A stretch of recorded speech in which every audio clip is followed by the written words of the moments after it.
Arizona's redrawn 6th congressional district stretches from the state's southeastern border to as far north as Alpine and as far west as eastern sections of Tucson. Incumbent Ann Kirkpatrick is retiring, which makes the 6th district Arizona's only open seat congressional election. We invited the two candidates to join us for a debate in the race here, but the Republican candidate did not respond to our invitation. The Democratic candidate did. She is Kirsten Engel, and she joins us now to discuss the issues. Thank you so much for joining us. Good to have you here. Let's get started. The most pressing need for those living in this district. What do you see? Ted, we've got a real issue here in Arizona and across the country, and that is access to health care. We know as a result of what happened with the Supreme Court repealing Roe versus Wade, that now women do not have that fundamental right that they've enjoyed for 50 years over their own health care decisions. I'm a mom. I'm a woman myself. My daughter is 17 years old. This issue is really hitting Arizonans hard. The state of the law is very, very unclear. Basically, abortion providers have shut down. I heard maybe Planned Parenthood is now opening up, but there's a lot of uncertainty here that they're looking at, potential criminal liability. So it's kind of incredible that we are facing here, in 2022, as a woman, losing power over healthcare decisions. And that is what I'm hearing from people in my district as one of the #1 issues. Other issues, water. We know that the Colorado River is plummeting. The whole basin is drying up. It's being driven a lot by climate change. We're in a mega drought. We need to work on our issues of securing our water future. Okay. And finally, economic opportunity. Okay, good. Those are three issues I want to get to a little closer here. Let's start with Roe v. Wade and abortion access. What do people, when they talk to you about this and they say this is the most pressing issue, what do they want you to do in Washington? They want me to protect their access to reproductive health care here in Arizona. They want me to guarantee that right. They want me to codify Roe versus Wade at the federal level. Would you do so? Absolutely. It would be the first bill I would introduce. For Republicans who say that life begins at conception, that abortion is murder, how do you respond? We have had a compromise here in the United States for the past 50 years where we provided for abortion pre-viability. It changes afterwards. What I would say is let's leave these decisions to the person involved. Let them make these decisions for themselves with their family members, with their doctor, with their religious advisor. And let's go back to the way it was, which is actually something that is embraced by a majority of Arizonans and actually a majority in this congressional district. Last point on this, I think that those on the other side would say that is why it's best to have a state decide, which is what the Supreme Court did in throwing out Roe v. Wade, as opposed to making it a federal law. How would you respond to that? The state has not decided. No. It is a total mess. We have a territorial law that potentially criminalizes doctors and hospitals for providing this basic health care. It is very uncertain landscape. It is not doing anything for the people who are caught in this. For a woman today in Arizona, she may have to travel 300 miles in order to get this basic health care. Doctors don't know what to do. Leaving it to the state is just, it's been chaos, frankly, here in Arizona. And my Republican opponent is anti-abortion and just allowing this chaos to exist. And again, but you say that most Arizonans want this type of service provided, wants this kind of access, and yet the state is not allowing it. That's a disconnect at the state level because these people are supposed to be representing the people who say they want abortion. But we can guarantee this at the federal level. Okay, so you would go federal level as opposed. Absolutely. All right, let's get to water again. You talked about water, and this is the 2A cuts are here. The Tier 2A cuts are here. The Tier 2B, they're coming, and Tier 3, and the whole 9 yards. In Washington, what can you do to ensure that Arizona has enough water now and for the future? Well, the federal government has a very particular role here. They do have the authority, the Bureau of Reclamation, as the water master for the lower basin states. And what's happened most recently here in Arizona is we had the Department of Interior stepping up and saying that they were going to take that role seriously. And they were going to require that all of the states come together with a plan to reduce their use of the Colorado River waters so as to protect the resource. And yet they didn't follow through. So the states did not come up with a plan, and the federal government that has that authority didn't come up with that plan either.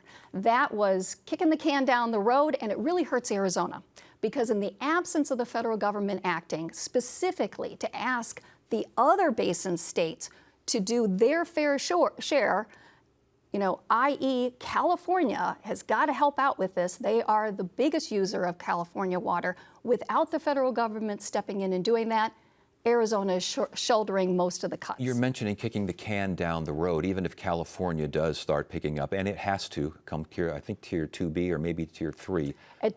Right. Yeah, later California will have to, yes. But again, that doesn't address what's happening in the Southwest. Here in Arizona, growth seems to be our growth industry here. Do we need to reconsider growth in Arizona? I think before we rethink all of growth, because Arizona is a popular place. People are coming here to Arizona. They are a resource to us. We should be using our water the most efficiently that we can. We should be using it more efficiently on our farms. We should be recycling our water. We should be creating more storage for our water. So when we get the monsoons, we're able to capture that water and use it later. On our farms, we could be using drip irrigation more. We could be reclaiming our water. So there's a lot of things that we could be doing that we haven't been. I was serving in the Arizona legislature year after year. We proposed bills for better use of our water. New construction, let's use the very best water-saving appliances. Arizona legislature, controlled by the Republicans, would not act. Arizona's congressional delegation, is it doing as much as it can to ensure Arizona's allotment of Colorado River water and water issues, climate issues in general? I don't think so, no. I mean, just from seeing the response to the failure of the federal government to come up with a plan. Many of us are speaking out. I'm not seeing necessarily our congressional, Senator Kelly has spoken out.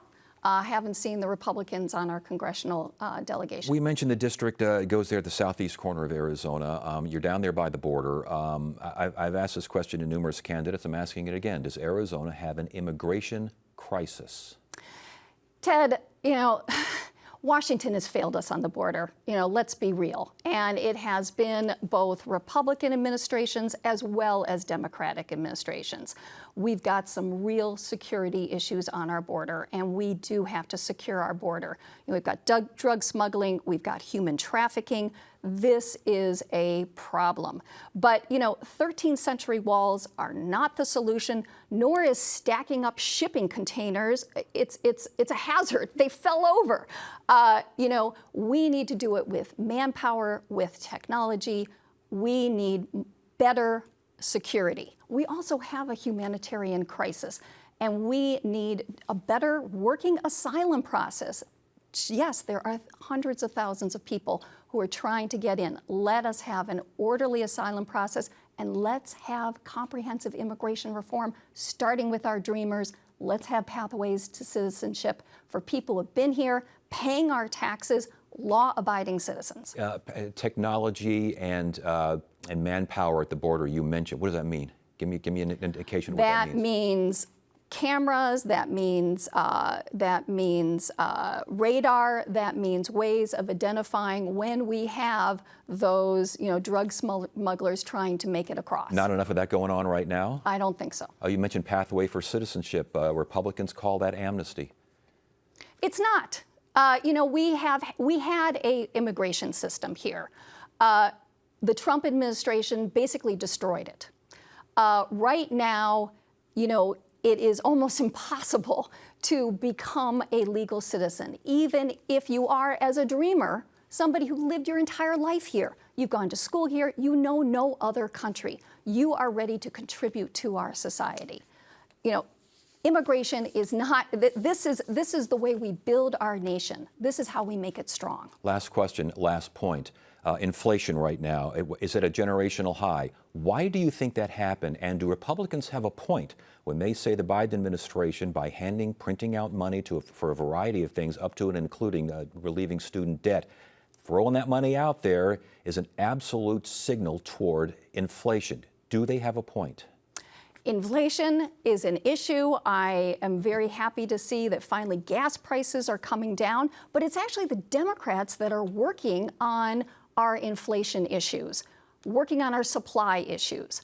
Look at Senator Kelly's CHIPS and Science Act, so that we manufacture more things here in the United States, such as microchips that we need, that will get us around the supply chain, which is causing those delays, causing the inflation, as we know. Let's work on more manufacturing here. Let's help families by bringing down the costs of things like prescription drugs. That's another thing that Inflation Reduction Act did, that the Democrats voted for and the Republicans didn't. Yeah, but the idea of inflation, which began before supply chain issues, began before the war in Ukraine, why do you think this kind of generational hit to prices came about? I think it's supply chain. You think that's a big reason? That has been a huge reason. COVID and the supply chain. And we're finally beginning to get around that. Also, I think there's been some price gouging going on there. Oil companies have been making record profits during this time period.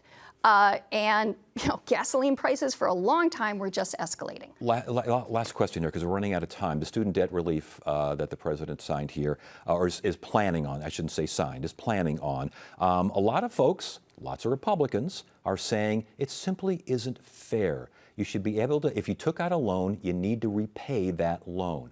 Would you have supported the president's plan? And would you support the president's plan if it ever came up for some kind of vote? I think the real problem here that is not addressed in this act is the rising cost of tuition.